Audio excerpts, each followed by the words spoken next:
As I've said on so many different occasions, this particular series, perhaps more than any other, speaks to the very heart and soul of our community. The amazing organizations, the dedicated staff and volunteers who perform acts of kindness in a way that gives dignity to so many members of the Jewish community is something that certainly deserves to be highlighted. It should also be noted that after last week's show with Shira Silverman and her breast pump Gemach, Baruch Hashem, there were multiple donations made, with 2 pumps donated, which is very special to acknowledge and very special to have played a role in. As mentioned, our hope through the series is to highlight that, number one, recognition and gratitude for the tremendous dedication and commitment that is very much due is in fact given. Through recognizing what is done, we can, please God, inspire each other to do a little bit more. We all need each other and everyone can make a difference. Every single member of our community can do some sort of chesed. Chesed can manifest in many ways. Practically speaking, there is a rational, logical type of chesed, and then there is on face value an irrational, almost illogical chesed, where even if it doesn't make sense, chesed is still required. The very notion of such a chesed speaks to the notion that chesed is not only for the recipient, but is in fact also for the one who is doing the chesed. In fact, in a world where there seems to be no apparent need for chesed, one would nonetheless be obligated to find chesed to be done, because ultimately chesed is not only for the recipient, it is also for the one that is doing the chesed. Tonight, however, this particular chesed speaks to a tremendous need, especially in the context of our community.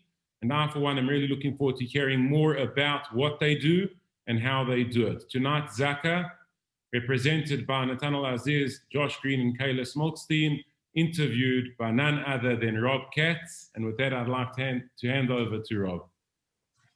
Thank you, Rabbi, and a warm welcome to our panelists introduced by the Rabbi, and a special warm welcome to our viewers, as always. Just the logistics for the show. We've got a pretty full show tonight.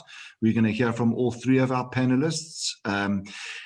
Please can I ask that to the extent that anyone wants to comment or ask questions, please feel very, very free to do so using the Q&A or chat mechanisms on Zoom, and we will make every effort to answer every question that comes our way.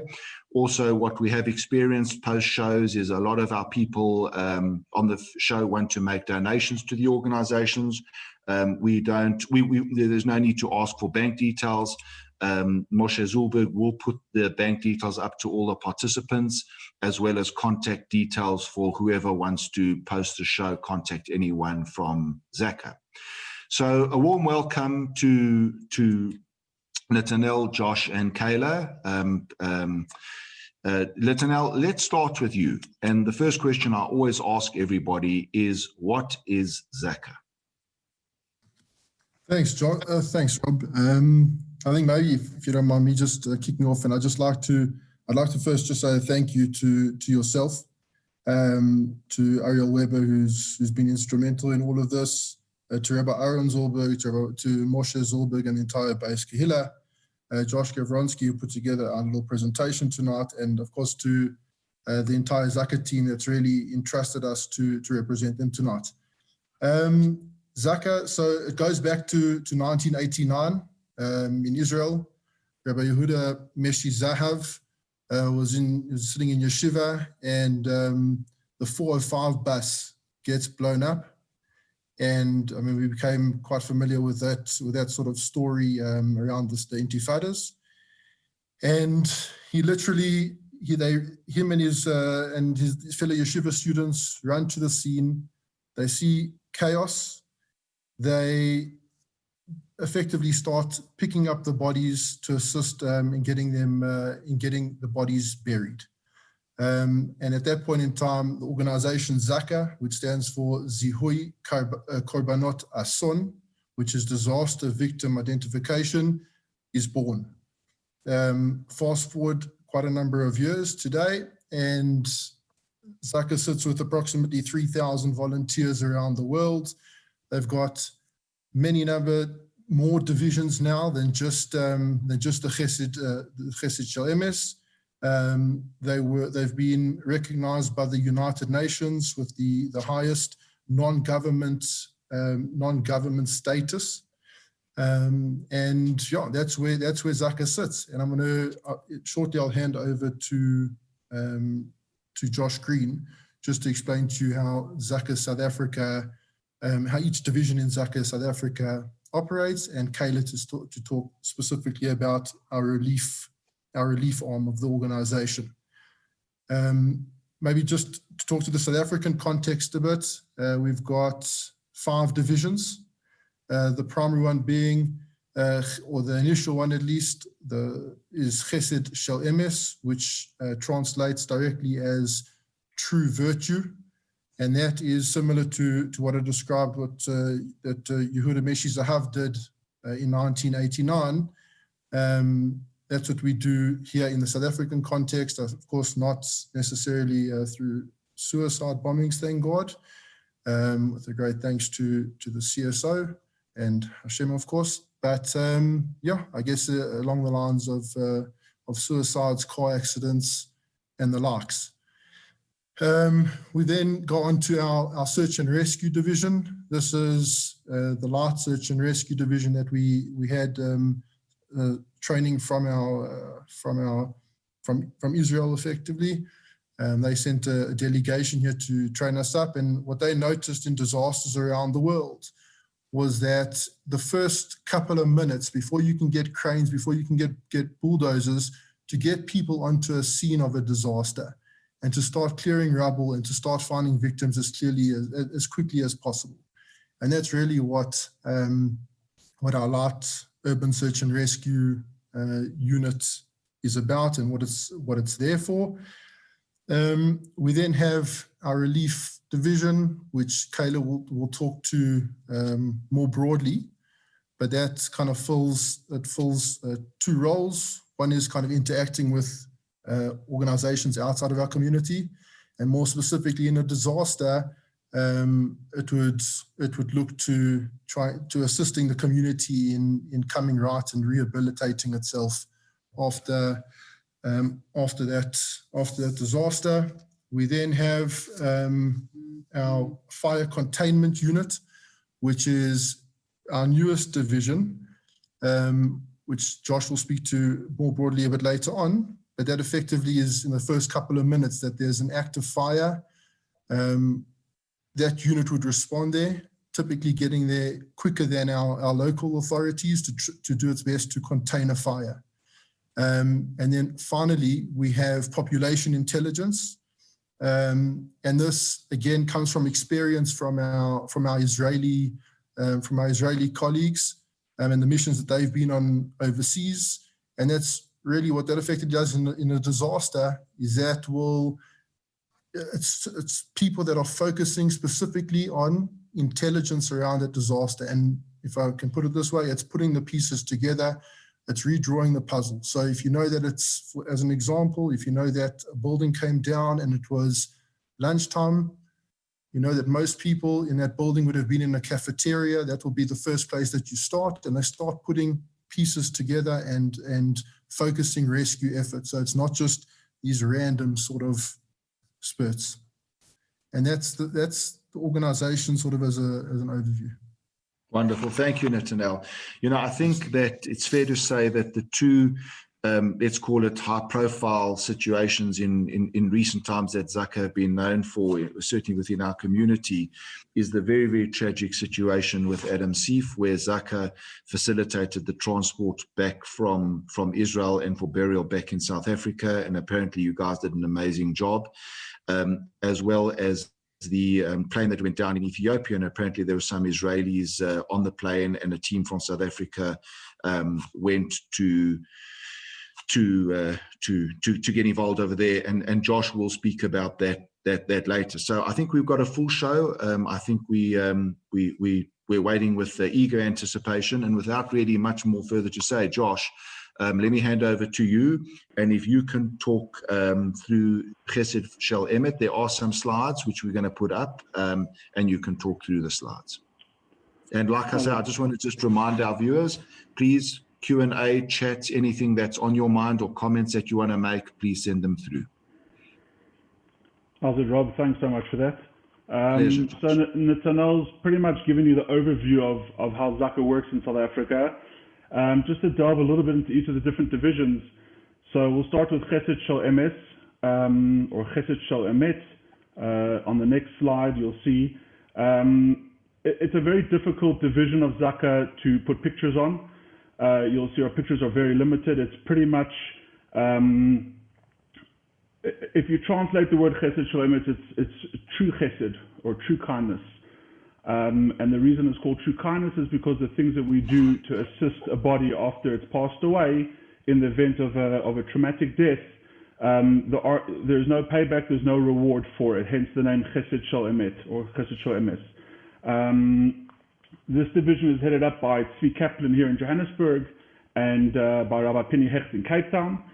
And it's literally that. In the event, God forbid, of a traumatic suicide or a traumatic car accident, where, without going into too many details, where there's body parts or blood that needs to be gathered according to halacha, there's a specific team that goes out and will, based on their different training, will go and collect those parts that need to be collected in the most halachic way possible, and make sure that they get buried together with the deceased. So that's in a nutshell. That's what Chesed Showcase is. Like I say, it's a very difficult. It's the main thing that Zaka kind of kicked off here in South Africa, and it's a very difficult one. You can't post pictures on it. You can't fundraise based on it. It's very, very sensitive in nature, yeah, that's the main division of Zaka in terms of Chesed Showcase. And we have a great relationship with the various government agencies. You've got the detectives, the photographers, etc. We work very well with them. They have a good understanding, and we also respect their boundaries. We don't touch until we're told to touch. We don't touch anything we're not, given permission to touch or move, and everything is done according to their instruction. The next group that exists within Zaka is, as Netanel mentioned briefly, is population intelligence, or PBO. It's a technique that was adopted by Zaka Israel after the various missions with Israeli Home Front Command. And you basically, it's about putting the pieces together. You come to a building at 10 o'clock in the morning, and you can, on a school day, you can assume that there's very few kids in that building because most of them should be at school. You start taking all these assumptions and you put them together to get a bigger picture.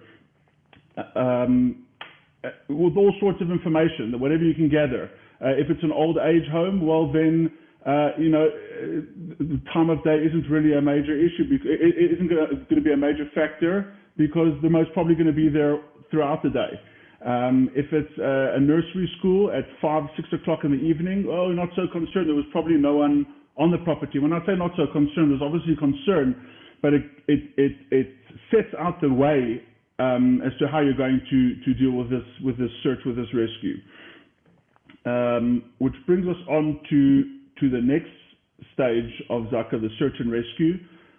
It's quite a big component of Zaka, and it's broken down into two parts. There's the search and rescue, which is your light search and rescue, or as we refer to it sometimes as LUSAR. LUSAR stands for Light Urban Search and Rescue. And that's the kind of search and rescue you're going to get where it involves basic search and rescue, basic hand tools, your shovels, your picks, your rakes, etc. If, God forbid, we were looking for someone in a big open field, you would use a LUSAR team. The level of technique is high, but there's a certain... should I say that the urban search and rescue, where it involves more heavy duty equipment, and that requires a lot more training. There's a heck of a lot of training that goes into the light urban search and rescue, and we've got a team, thank God, hasn't had to be active, but we do various trainings throughout the year. We've had some trainings where members of the community have given us their houses that are in the middle of construction, and we've gone and placed different dummies around the place. Get quite creative with some of the butcheries here and using animal parts and animal blood and whatever it is to make it as real as possible. And we do training like that. And Israel comes down to South Africa every now and then to come and help us just kind of tweak that training. How to kick down a door, how to get into a building, the basic steps of search and rescue without any fancy equipment. So that's how I would put LUSAR. On the other hand, you have urban search and rescue, which is a full-blown search and rescue. It's made up of multiple components. Some of them fire search and rescue, trench rescue, confined space, high angle 1 and 2. There's a bunch of different divisions of rescue. And we're actually starting a training on this now in the next week or so, together with Rescue South Africa. We're going to be putting together we've put together a course that we're going to start training module by module, training the guys through each module and getting them proficient in each module. It's all fine and dandy that we train and we get proficient, but if you're not constantly training, you lose all of that proficiency and you lose all of that, that knowledge. So that's the urban search and rescue, and those, that's a lot more technical and a lot more detailed. Simple things like learning how to breathe with an oxygen mask, which we should all be pretty good with now with the masks and everything as of late. But learning how to use that kind of equipment, learning how to use a harness, learning how to tie certain knots and ropes, being able to appreciate yourself in a very confined space is not always something so easy. And you go through using certain heavy equipment, learning how to operate with a helicopter, not necessarily the helicopter itself, but how to operate a rescue using the facility of a helicopter. There's even more extreme versions of urban search and rescue, such as swift water rescue, which they claim to be one of the most dangerous forms of rescue, because you're dealing with a current in water. It's impossible to judge. And that's kind of what the two different angles of light search and rescue and urban search and rescue consist of. And we have different trainings. On the light search and rescue, we had some external groups come and train with us. MSAR, which stands for Mountain Search and Rescue.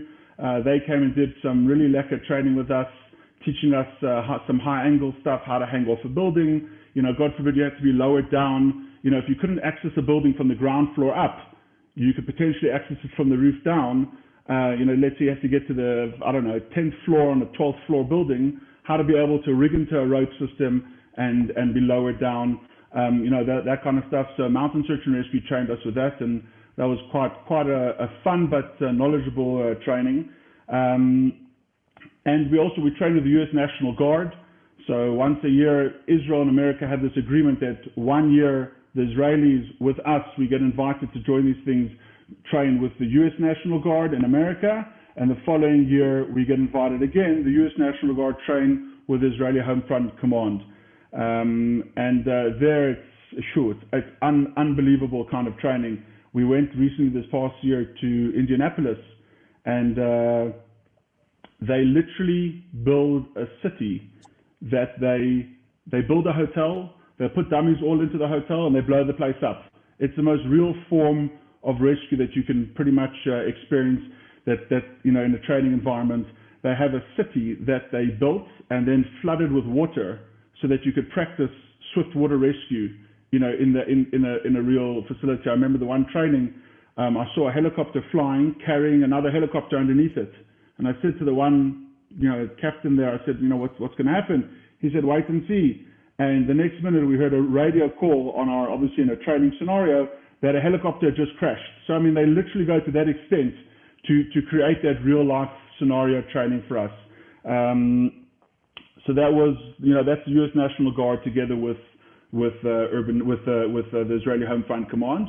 And then, like I mentioned, there's local training. We're blessed in South Africa to have a lot of knowledgeable people within the community, a lot of knowledgeable people within our team, and a lot of resources available. And we try and, lean on those where and when we can.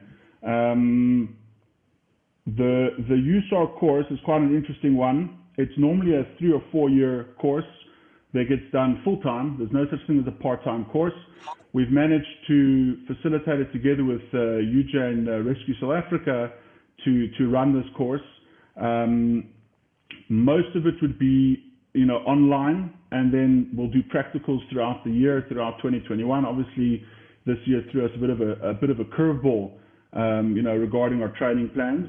And please God, by the end of next year, we should have a group of around 12 or 14 guys, obviously funding dependent. I'm sure Netanel will speak about it a little bit later. These things obviously we're funded by donations only, and there is a cost factor to it, but we're starting with it, and we trust that as we get to the different modules, please God, things will the funds will be there to allow us to continue. So that's the USAR course starting now. And Josh, and before we get on to some of your more notable missions, and I'd like at this point in time for you to talk just in terms of like a little bit behind the scenes about Ethiopia. But before we do that, just listening to you, I at the age of 55, when get the urge to volunteer. Obviously, I think I'm too old. But jokes aside, how does one actually join Zaka? How does one volunteer? What is the selection process? Who can and who can't join? What are you looking for? And unfortunately, who are not going to be accepted? So I think at this stage, we're pretty open to people. The way that we've worked with it, especially when I get to the fire containment unit, where we had a lot of interest from the community, is send an email. Say, hey, I want to get involved. And what will happen is that in turn, we'll make contact with you and we'll say, okay, well, how do you want to get involved? What other communities initiatives are you involved in? And we'll go through a basic interviewing process. Obviously, we want new guys, new blood, fresh energy.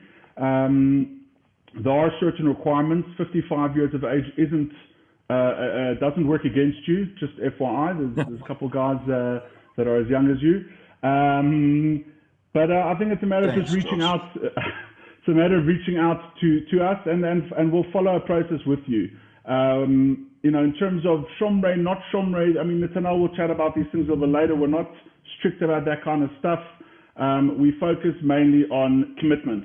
And that's why I say it depends. We don't want someone, for example, that's volunteering in every single organization and every single Sunday, Monday, Tuesday, he's at another event, because then when we need him, he may not be available, or he's going to be burnt out, etc., etc. So we try and keep some level of freshness, should I say, within the organization, but we're open to anyone that's keen to be involved. Drop an email, and we're happy to discuss it. And Josh, just for clarification, you said we don't want him because he's involved with other organizations. I assume that women can volunteer as well. It's not just men. Absolutely, okay. Men and women. Obviously, there's certain logistical issues that we know we need to figure out as we go through the different divisions of Zaka. We've got men and women, but Shomrei and not Shomrei, working on the Chesed Showcase side of things. As long as you can adhere and respect the guidelines that are set out by the various rabbinical authorities, you're welcome to join. Obviously, once we go through that interview process. And we've got men and women, Shomrei and not Shomrei, throughout the different divisions. Logistically, it can be a challenge, and we'll deal with those challenges as and when they come, within the different divisions. Wonderful. Josh, in terms of geographical spread, it's a question that always gets asked on this show. Predominantly, we are interviewing people whose focus is Johannesburg, or let's say the reef, for want of a better geographical spread. But how far, you did mention Cape Town. How far is your geographical reach? As far as is needed. As far as is needed within Africa. I'll say as far as is needed within the world.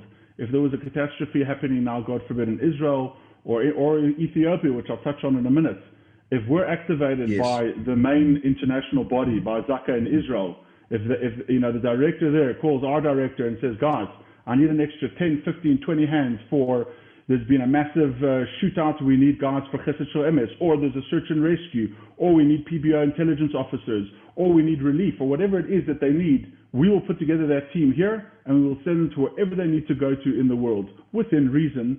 Guys have day jobs, etc., etc. But we make a plan, like we did with Ethiopia. Right. Well, let's get on to that right now, Josh. Talk us through the Ethiopia. It's pretty high profile. I think you guys did a great job, and it really put Zaka on the local community map. Tell us what happened.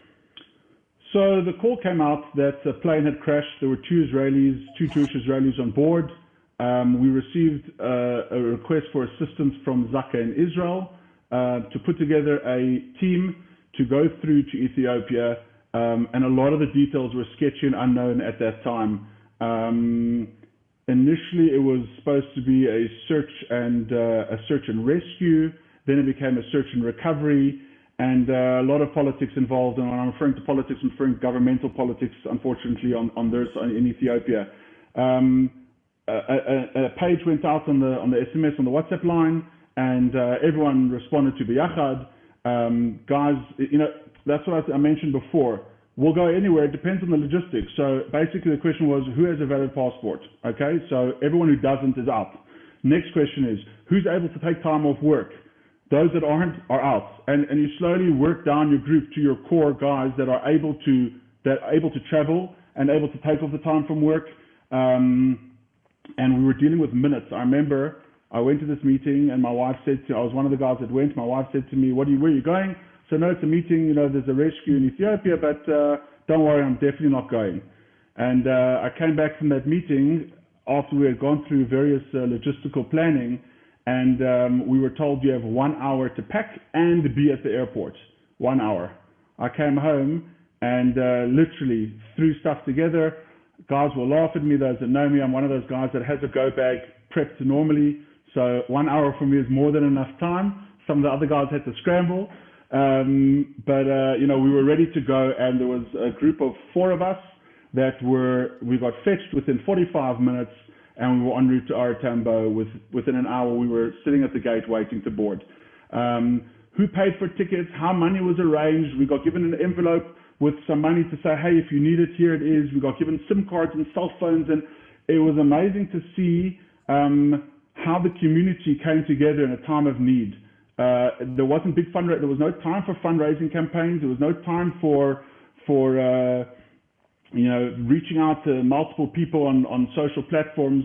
It was really just making a few phone calls, and guys came to the party. And within a few minutes, we were on board. Unbeknownst to us and our wives, I should say, more importantly, we were on board the exact same plane that had crashed only 6 or 7 hours prior. The 737 MAX, and we took off.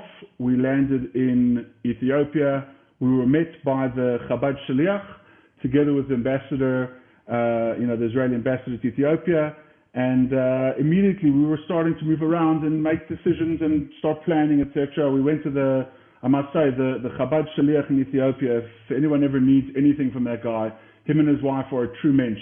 We arrived at the Chabad house, and within minutes you would have thought we were at a bar mitzvah with a spread of food and delicacies. And I got made fun of on one of the radio shows recently, because that was like the thing that stuck with me most on the whole trip, was how good the food was. But we thought we were going to Ethiopia. So in your mind you think you're going to be camping out at a plane crash site, eating your granola bars and your little bit of patkos that you brought with you. So that was a big relief, especially for me. And we got straight down to business. Once we had put our bags down and kind of, filled our tummies a little bit, we immediately got down to business, got cell phones, got SIM cards, and started planning our the next steps. There was a lot. Rob, do you want me to go into more detail about the Ethiopia trip? Josh, you know what? I think it is. It's one thing you talking about what you do theoretically. This is a real practical. Example of the real chesed that you did. So to the extent that you feel you want to get over to our viewers what actually happened and what you guys did, how long you were there, how many of you were there. Please, we do have the time, and this show is about, people remember stories as opposed to remembering bullet points on a presentation more. So I think you guys did a great job, and why don't you tell us about it? So I'll share with you a few more of the details. Like I mentioned, there was a lot of politics. This was a big boo-boo in the face of the Ethiopian government, and obviously there was a lot of politics to try and keep things quiet, and and it wasn't just Zaka. There were other foreign groups that had come to help. The long and short of it is that we managed to get to the site. We had a driver that got us to the site. We got permission from the Red Cross, who were managing the site. Rob, you talk about bullet points on a presentation versus the actual reality. I can tell you that I can still smell the smell of that day. If I think about it, I can still smell the smell of that day. That smell of jet-line fuel mixed with decomposing body parts, mixed with the smell was horrendous. The vision itself was horrendous. I've never seen anything like it in my life. There was a crater, and in this crater was little tiny bits and pieces of a massive plane. We walked past this one thing, and I said to one of my colleagues, I said, "What is that?" And it was the wheel of the plane. Like, you just didn't expect to see the wheel of a plane. There were a lot of things that we went. We actually, with the permission of the Israeli ambassador, the two family members of the deceased were with us, and they got permission to come onto the site with us. And it was at that point we realized that there was no search and rescue, and even search and recovery was limited. There were no body parts that were bigger than a finger. You're talking about a fully loaded plane.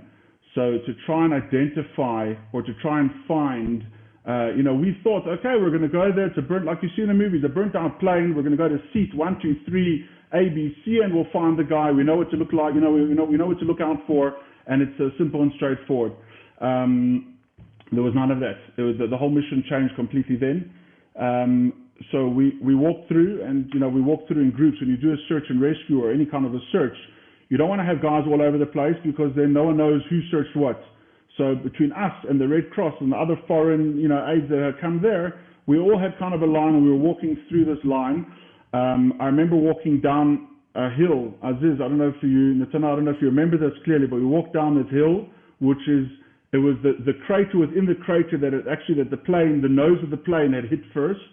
And we walked down, and you saw pieces of jackets, you saw people's passports, you saw old Bibles, you saw broken iPads and little pink headphones that some kid was wearing. It really, at that point was quite an emotional point.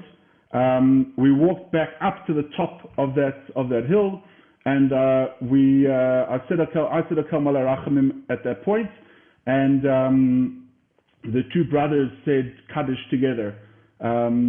And it was a very emotional moment for everyone, for the two Jews that were on board, and for everyone else that lost their lives on that day. Josh, can I ask a question? I want to ask two questions at this point. Point number one is, how long did it take from the time the plane came down to the time Netanel, yourself, and perhaps others actually got onto the crash site? That's point number one. And point number two, Netanel spoke about Zaka in Jerusalem. Lo Aleinu, we should know about bombs going off in buses, etc., etc. Please God, there should be no more of it. But, it's a well-known fact that Zaka there go and, pick up the pieces for a dignified Jewish burial. If you can answer the question as to what were you looking for, did you manage to find anything of what you were looking for to bury the Jewish people who had perished?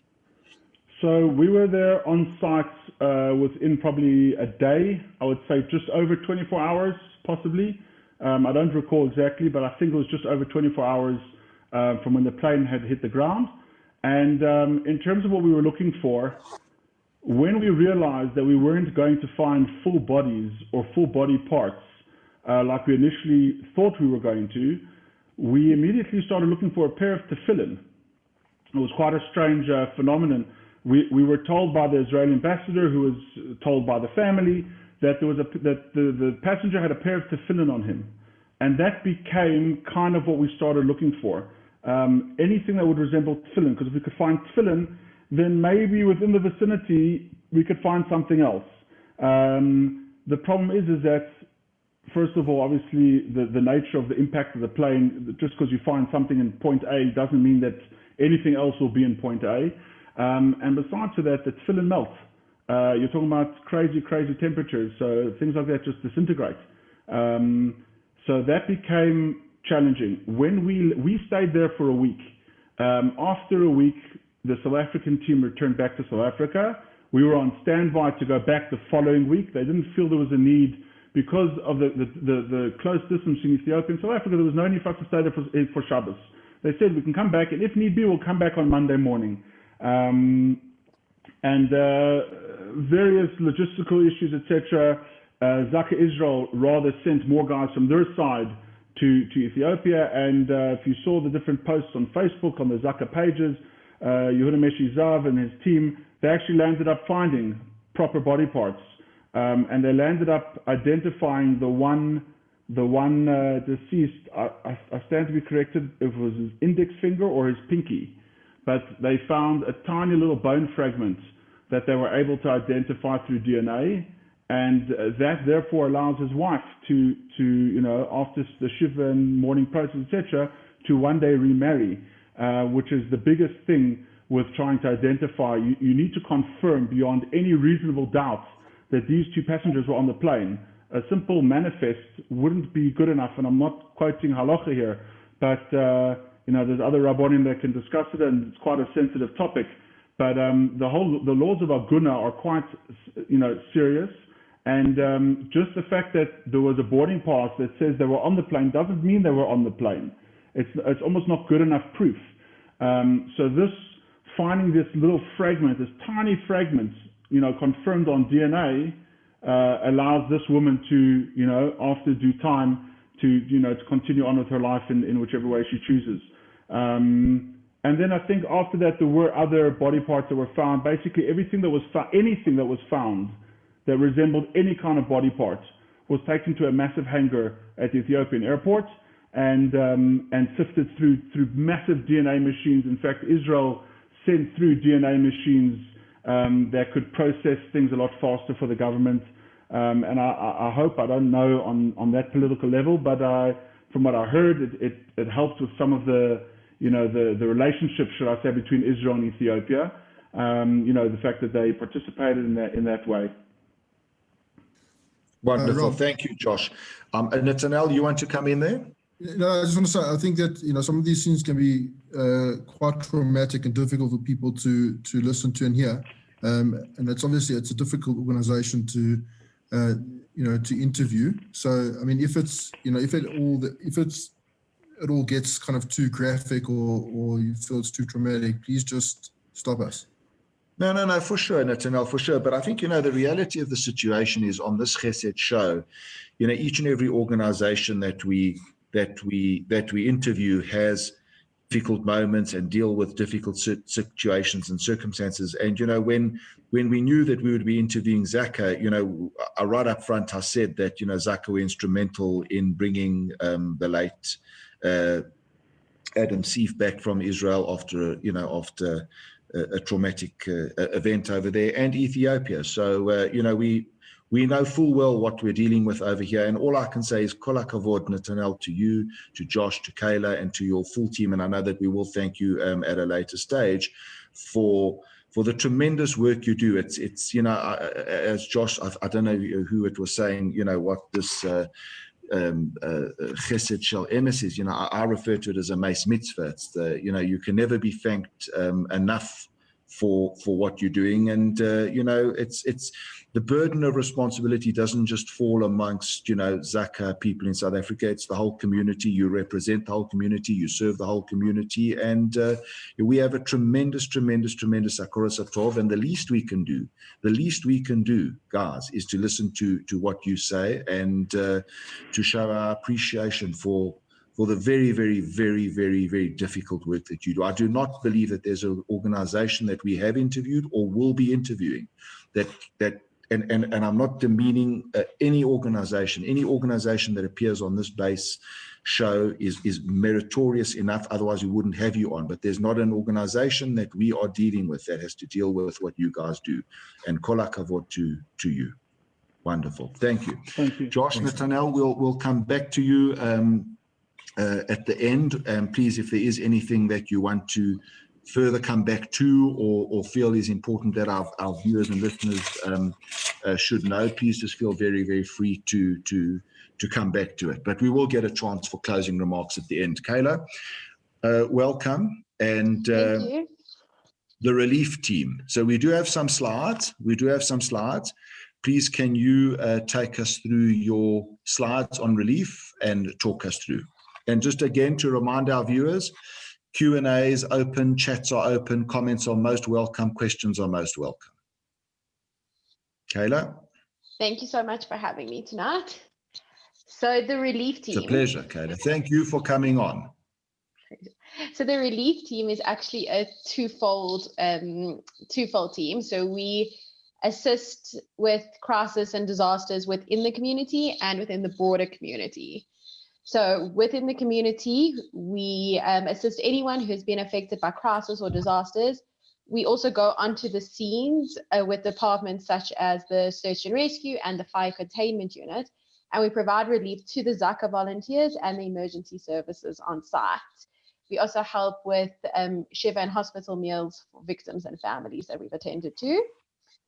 Within the greater community, so this includes providing humanitarian aid in the case of a disaster situation and doing outreach projects. So on the very left of the screen in our orange jacket, that was when we went to Diepsloot. There were hundreds of shacks burnt down, which were right next to the fire station, and they actually didn't have the resources to put out the fires themselves. So one little fire affected thousands of lives. So we went to go provide aid into that community. And the middle picture was a site visit we did. I'm going to touch on that project just now. And on the right, that was when we responded to the fire at the Bank of Lisbon. So that was very interesting. We've also gone into addicts a couple of times. One person has a domestic and 300 shacks burned down. And we've been there in the middle of the night. We've been there during the day, seen it in all hours of the day. Can we just go to the next screen? Because this is the project that we launched this week. So we have also just launched this outreach project, which is taking place on the 6th of December. We are doing the project in conjunction with the Legacy Foundation and Rescue South Africa, and we are working with a community called Rama City. It's just outside Pretoria. And the project is divided into 3 categories. So the first project is simple farming solutions using 2-liter bottles, which will turn into wall gardens for sustainable farming for the community. So that's the picture on the left. So you can see that we've been collecting bottles, and we're going to go teach them, we're going to go put up the gardens for them and teach them how to farm. The second project, which we are doing in conjunction with the fire containment unit, is teaching the community fire safety and what to do in the event of a fire. The third project, we're working with MediResponse on this, is putting community members through a first aid course. So we feel that by teaching and empowering and enabling the community with self-sufficient skills, instead of providing just the services, it'll go a lot further. Our aim is to make communities with limited access and resources throughout South Africa more aware of disaster management through prevention and management.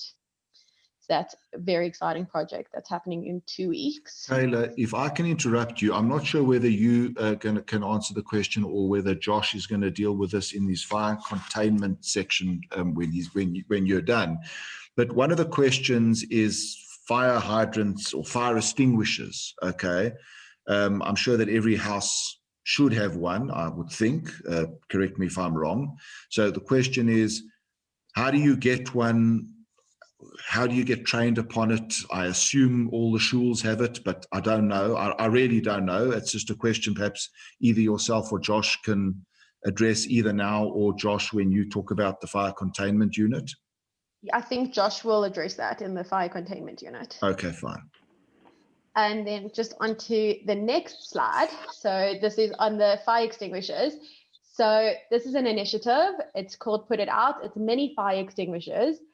And these mini fire extinguishers are equivalent to a 0.6 kg fire extinguisher. And if used right, can stop a fire spreading further, preventing devastating results. We're looking for a corporate sponsor to assist us to make sure that every household in low-income areas and townships have one of these readily available. We know firsthand what fires can do, and we want to give others the chance to feel empowered and not vulnerable. So this is a project that we're working on. We want to get one of these into every house. Because we know one little fire in one shack or one little house can just spread within minutes. And this will give the community the chance to put it out before it damages the whole community. Right. Rob, just to jump in on that quickly on this, Sure. put it out, the beautiful thing about it and what makes it such a great initiative is that it's made up of two very basic ingredients that you find in your kitchen cupboard. It's a bag, a specifically designed bag. I met the developer of this product about a week or two ago, filled with vinegar. A little bit of a higher concentrate than what you put on your fish and chips, but it's made of vinegar. And inside the bag is a little capsule that contains bicarbonate of soda. And all you have to do is squeeze the little capsule, and the bicarbonate of soda mixes with the vinegar. You give the bag, oh, there we go, there's a live bag. Here's a little one. You give the bag a shake, and you have that chemical reaction inside. You open that lid, and you've got yourself an extinguisher at around 35 Rand compared to 100, 200, 300 and more. So the idea of getting these into the lower income areas and the townships is if every single, if you get a corporate sponsor that donates 100,000 of these, and you go and you give one out to every single shack or every single low income house or whatever it is, you've immediately saved an entire village. You've saved an entire suburb, an entire community. We all know, like Cayla mentioned, a little fire. Sorry, Cayla, if I'm stealing your thunder here for a second. But, one little fire of a little pot spilling off a stove can burn down 30, 40 shacks within 10 minutes. And that's not to say the loss of life, Josh, the loss of life and permanent injury as well. Absolutely. And loss of life is obviously the biggest one. Permanent injury, yes. Second biggest. And then loss of whatever little bit that these guys do have, For them, their shack or their small apartment or their small flat is their safe haven for a lot of these people, and they're not going to buy this product themselves because they'd rather take the 35 Rand and put a loaf of bread on the table, unfortunately. So that's why this initiative is quite an important one in terms of our relationship with the general community that we live in, and our fellow community members that live all around us. To have one of these in every single home. Even in every home, doesn't matter of whether it's low income, high income, middle income, makes no difference.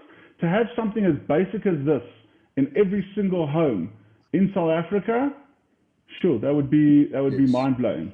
Yes, Josh, it is a point that I would want you to come back to, because at the end of the day, we are talking to our community here, and I put up my hand. I wouldn't know if there was a fire. I'd phone Netanel. That's what I would do. I just wouldn't know what to do. But it's a sad indictment, and I just feel that if I'm in this position, there are a heap load of us equally in this position. So I think one of the important takes out of the show is to bring awareness to the community, what the organizations do, and how, as a community, what we should be doing to mitigate the risk. So, Josh, if I can ask you, please, when it comes to on the fire containment part, to just spend a bit of time as to what you guys feel each and every household in the community needs to be having to at least have the minimum from a fire point of view, and God forbid a fire goes out, what the process is going forward. Sure. Cayla? So, sorry, I lost my train of thought. If you don't know what to do right now, if there's a fire, how are the people in the low income areas going to know what to do? So that's where we are going. And hopefully this day that we're having on the 6th of December is a pilot project that we're going to get into various other communities and townships to teach them. I think the fire safety is probably one of the most important, along with first aid as well, because a lot of these places have a nurse or a clinic that comes once a week. And God forbid there's a drowning or a fire, at least they can treat burns and minor injuries. So that's a project that we're looking at. Wonderful. Going further. Kayla? And anything more from you, Cayla? Wonderful. Thank you, Cayla. Again, like I say, we'll come back to you at the end for final closing comments, if there are any. Josh, back to you on the fire containment unit. You've got some slides. Aziz, are you on the slides? There we go. Okay, so the fire containment unit, quite a passionate project of mine, quite a passionate project of Zaka. It started about a year ago we were at Torah Academy. A couple of us were doing security duty, or we were chatting outside. I'm not sure which one. I don't remember offhand. And we saw smoke coming up from, nearby our area where we are. So we went to go investigate and just see what it is. It happens to be a petrol station right near the shul. So we went to go check it out. And the petrol station seemed fine, but we saw across the road a bit of commotion. We went up the road, round the corner, and we saw that a person's garage had started burning. Very containable initially. It was a garage. There was a fire in the garage. The garage happens to be separate completely from the house, and the garage was alight. The fire department had been called. A couple fire extinguishers that people had on them from the different services that were on scene were used, but the fire slowly started building. And I think in this particular garage, there happened to be some extra, chemicals or whatever it was that would probably add to the fire. And within minutes, I remember exactly where I was standing in front of the driveway. Within minutes, the entire garage was alight, and a couple seconds later, the fire leaped over to the house next door, and that was the end. We sat there watching an entire house burn down. The entire roof caved in. Every room got burnt, literally down to the ground. And eventually the fire department came, and when they came, there was a hydrant, there wasn't a hydrant, no one knew where the hydrant was. It was a whole commotion. And I remember walking back to shul late Shabbos morning, and I said to Daniel Foreman, Yosef Jameson, and Yossi Lazarus, who were with us at the time, I said, guys, this can never happen again. It cannot be that we're beholden on a fire truck to come to a scene to be able to put out a fire. Not in this town and not in today's day and age. It makes no sense to me that someone should lose. Going back, loss of life obviously is the worst thing. Thank God there was no loss of life. But loss of possession, especially possession that's someone's invested years, the whole life into, to be lost in a single fire because of a delay or because of a lack of knowledge or lack of equipment, in my mind was a no-no. It was that Monday, I took 75 grand of my own money, and I went and purchased a fire trailer. I put a deposit down on a fire trailer. Some of the guys said I was crazy. And I said, guys, it's never going to happen. If we sit and fundraise, then when the next fire happens in a week or 2 weeks, we're going to still be busy fundraising, and we're going to watch this happen again. I made a point of immediately putting through an order to get a basic fire trailer built up for us. And obviously we got fundraising starting to get some different fundraising campaigns going to try and fundraise the balance as well as recover some of the initial capital. Unfortunately in Johannesburg, and this is not so much a Cape Town or a Durban issue per se, but and not even a Pretoria issue, but specifically the city of Johannesburg currently has 5 working fire trucks in the city. That means there are 5 working fire trucks in our district from Alex to Sandton to Illovo to Waverley, Glen Hazel, Orange Grove, all the Jewish areas that you can think of pretty much fall into that same district. Of those 5 working fire trucks, some of them have water, some of them don't have water, some of them have pumps at work, some of them don't, etc. Now, I'm not saying this to bash the fire department, because this is obviously caused by various other, degrees of politics or whatever it is. We have a very good relationship with the city of Johannesburg. We work on it very hard, and we maintain it and like to maintain it going forward. We created this unit called the FCU, the Fire Containment Unit.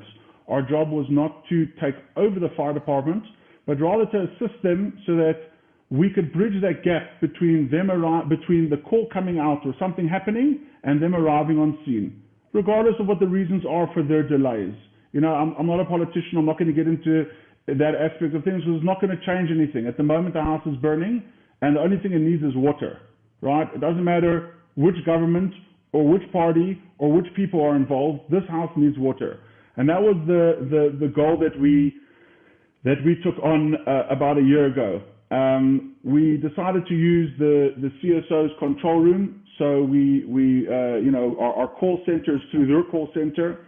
One of the nice things about this is that it's a number that's already well known, 086 18 000 18. It's a number that a lot of people should have, don't have, but should have in their phones. We've put out little QR codes on all of our marketing materials so you can just quickly scan it in and have it in your phone.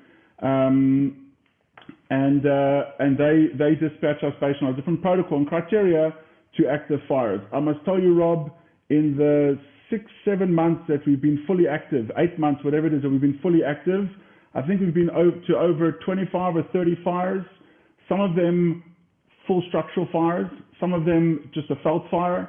Someone once made a joke to me, he said, oh, you should be called the VCU, the felt containment unit. And I said, it's very funny because a fire starts in a felt, and it's a felt fire until it hits your building and it becomes a structural fire. And that happens within minutes. I remember we were at a school in Edenvale. We got called out there, and it was a big rugby field that was burning. It wasn't going to burn anything, but I remember standing there wetting down the area, and within minutes, you look around you, you were surrounded by fire. Okay, it wasn't big flames, but within a few minutes, the wind changes, and suddenly you were surrounded by small flames of fire. So you quickly retreat, and within 20, 30 meters away was a residential development that had that felt fire then caught onto a tree that was leaning near a house. I don't need to explain the rest. We've been to a fire where the electric fence short-circuited onto some shrubbery, which landed up burning a palm tree, which was quite a dense, like a dense garden. And had we not been there to put out just the palm tree, I promise you the entire business premises would have burnt down.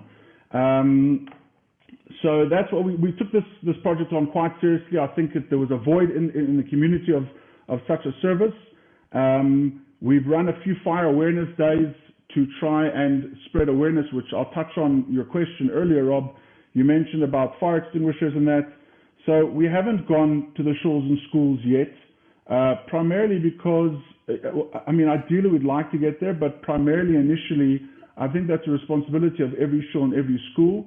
I think that whether they want to or not, whether they can afford to or not, they have to based on insurance. I'm not an insurance consultant, but as far as I know, they don't have much choice in the matter, so they should be fully protected. But more importantly are the houses, the individual homes, where there's no laws that govern or state you have to have a fire extinguisher or signage or anything. On our first fire day, we sold over 350 fire extinguishers. That's 200 or 300 homes that are now safer because of a single fire extinguisher or a single smoke alarm or something even as simple as a fire blanket, which I'll discuss in a minute. So the idea was to create awareness. Number one, a number to call. God forbid you see a fire, because as Kayla mentioned earlier, not just in the townships, even on your regular houses, one house burns, the next house burns very quickly. It's common practice. We work quite well with the CSO. God forbid, that there is a house that's on fire, they would assist us in evacuating the houses on either side, right and left. And together with relief, that's where they would come in. On Kayla's team, they do external relief as well as internal relief. Relief to the guys working on a scene. You can spend a couple hours on a fire scene not drinking any water, even though you're spraying water the whole time. You forget to put the water inside of you. So relief is great with that. Whether it's some power rates for us and for the firemen, etc. The next stage of relief, God forbid, there's a community member that's lost everything. They need somewhere to sleep the night. They need some basic food, blankets, etc. So that's really where the reliefs come in. And the idea was to try and get a bare minimum, Rob, a smoke alarm, a fire blanket, and a 2.5 kilo extinguisher into every single home. Josh, I'm intrigued by this fire story of yours. I really am. Lo aleinu, there's a fire, in a house in the community. Does the community member phone, the local fire department, or do they phone Zaka? Who's the first call to be made to?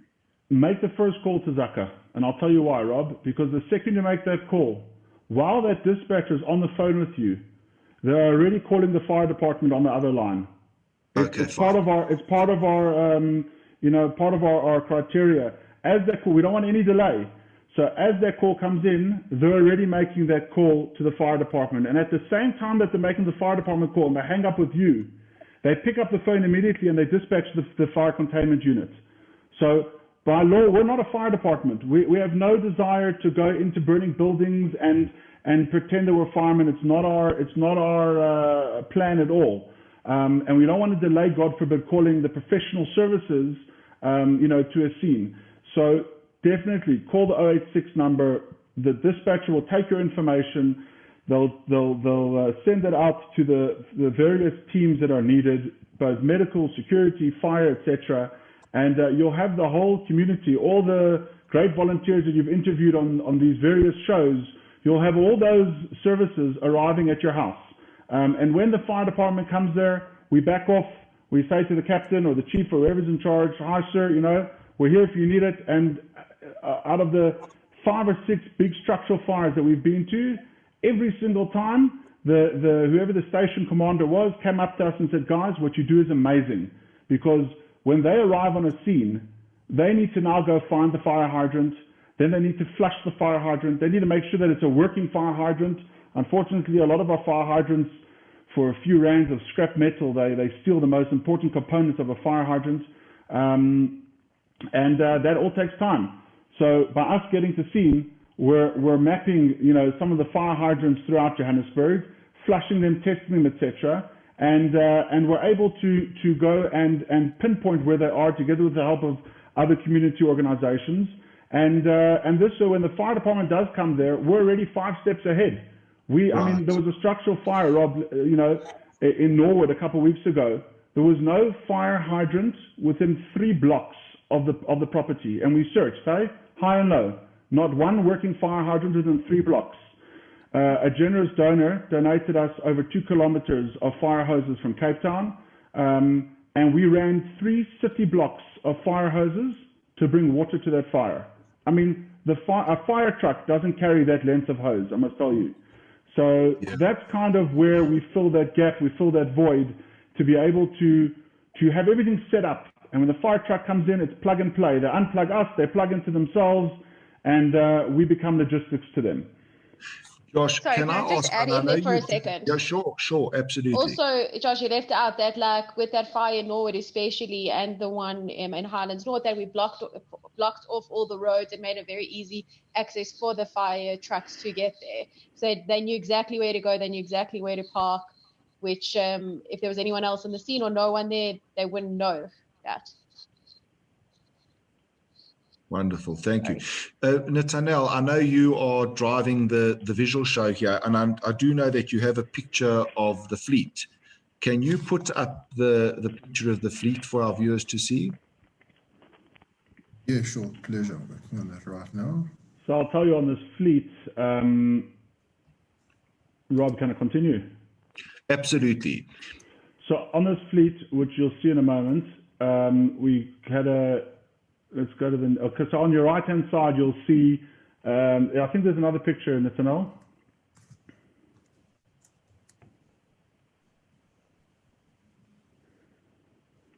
Okay, so here you'll see we've got, it's 2 trailers. On the right and left-hand side, it's the same trailer. It's what we refer to as the red trailer or the primary trailer. We carry on that trailer a Davy pump that can push out water at 8 bars of pressure. We carry enough hoses, like I say, to run 3-4 city blocks, and we've got backup hoses in another vehicle, which I'll talk about in a minute. We carry, you'll see on the left-hand side, there's a little like hose reel, which is a much smaller, what we refer to as an initial tack hose. And you'll see, I mean, it's hard to show it on these pictures, but you'll see there's 2 yellow pipes on the left-hand side of the trailer. There's 2 yellow pipes lying down. It's something that we carry that not a single fire department in this country carry. And that's a pump that can, it's suction, so we can suction out a pool within 10 to 15 minutes. So we carry a pump, which you can't see here, which is on the front of the back end of the trailer. In the event that we come to your house, God forbid, there's no hydrant, something's not working, we can't get access to the hydrant, whatever it is, we can set up that pump. It's portable. We can set it up within, I think it's 3-4 minutes to set up. We drop 2 hoses into your pool. We attach some hoses into the trailer, and we are now fighting fire with your swimming pool. I know, like in California, they've done something like this, in the big wildland fires there. They have pumps that they actually ask people to buy pumps and keep them at their houses so that they, the firemen can get there and use that water. And that's exactly what we have here. We have the capability to, like I say, to empty a pool within 10 to 15 minutes. And then in the middle, you've got the Green Trailer, which was our initial trailer. That was the initial trailer. It's in our storeroom there, which the Chev have generously allowed us to occupy some space there on the back. We have a double garage there that we use as our base. And that Green Trailer has the same functions as the red trailer and is a backup trailer. It was our initial trailer. It's now become a backup trailer.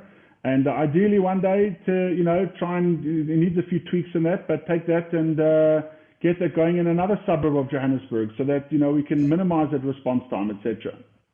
Josh, you know what I'm going to be doing, and we've got over 75 people who are registered. So that means that there are many more people listening on one registration over here. So I'm sure I'll speak on behalf of everybody. But in 2021, I would like to have you back on solely on this fire containment unit, if you guys are prepared to come back. I think that this is a show in and of itself, by itself. I'm happy. Yeah. Let us know when. I think that the community really, really need to spend a good amount of time listening to you, Josh, you and your team. And I think that there's a lot of education in the community that needs to take place over here. And I certainly don't want to rush this most critical and important part at the end of a show. We've been intrigued for the last hour, but I do believe that this in and of itself is a show all by itself. And, if you guys are prepared to come on again, we'd be delighted to host you again.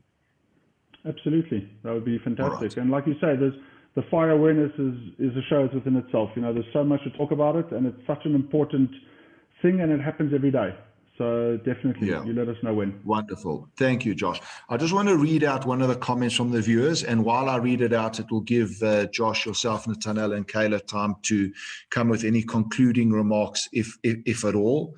Amazing work, huge chesed, great information. There was a fire in the field near us, calling the fire department. The station personnel requested all calling to calm down and stop shouting and put the phone down. 5-meter flames is no call for calm. Bizrat Hashem, Bizrat Hashem, Bizrat Hashem. Thank you for starting this. We are so blessed, and thank you over and over. May you go from strength to strength. Kol hakavod to you guys and to your team. Netanel, final comments, if any, from you before I sum up and hand over to Rabbi Zulberg? No, Rob, thank you. Just a tremendous debt of gratitude to you guys for hosting us, for allowing us to create this awareness within the community. Maybe we can put the number up again, just in case any of the viewers didn't have a chance to take it down. We look forward to speaking to you again in 2021. Thank you, Netanel. I must say that this is the first confirmed show for 2021. We might not be the first show, but the first confirmed one. So, on behalf of all of us, we really, really do appreciate it. Josh? Josh, you're on mute. Sorry about that. Look, first of all, thank you for this opportunity. The search and rescue and the fire containment units are my two main focuses. In addition to the other aspects, the fire containment unit, I think, I'm looking very forward to that show on its own. I think there's a ton to talk about and educate. It's all about education and making awareness to the community. And thank you so much for this opportunity to allow us to share with the community what we do. Like I mentioned in the beginning, Chesed Showcase, the work we do is very hard to share with the community. Due to its sensitive nature, and this gives us an opportunity and a channel to be able to let the community know that this stuff does happen behind the scenes. We're not looking for any gratitude on it. It's just letting you know, hey, God forbid there's a situation, just know that it will be handled. Wonderful, Josh. Thank you. Cayla? Thank you so much for having me.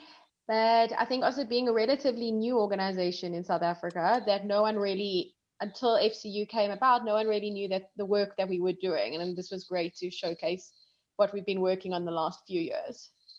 Wonderful. But like I say, we are going to come back to you. I think that this show has proven one thing, and that is, to your point, Cayla, that it's a relatively new organization, that people are not that aware of the activities. And in fairness to you guys, I don't think justice has been properly done in an hour, but we will do justice, and we will come back and we will do again early in the new year. We will have another show, and we will carry on in more detail, because I think that this is an absolutely critical part of the community, which, you know, by the newness of it, there are many people who are not fully aware of the activities, and the community needs to be very aware of the communities. My final sum up is just Netanel, Josh, and Cayla, a big thank you for appearing on the show. Josh, thank you for some riveting and harrowing testimony. I think that it really does highlight and bring to our viewers the toughness of your situation.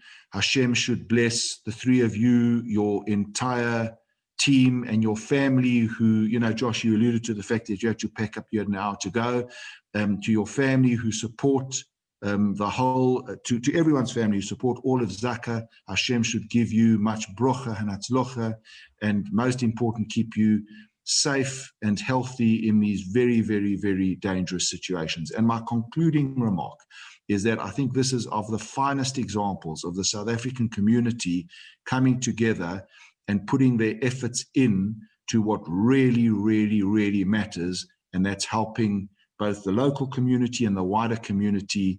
And you really, guys, are a Kiddush Hashem. Thank you very much for appearing on the show. God's blessings only. Rabbi?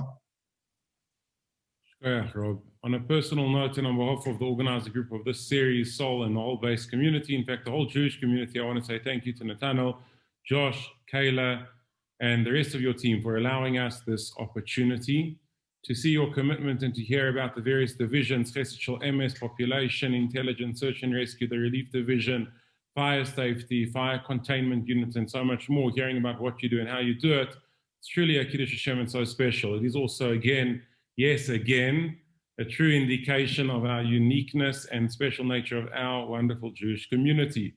Hashem should continue to bless you all and all of your wonderful families with much bracha and hatzlacha, and that you should be able to continue to do this most important work and so much more.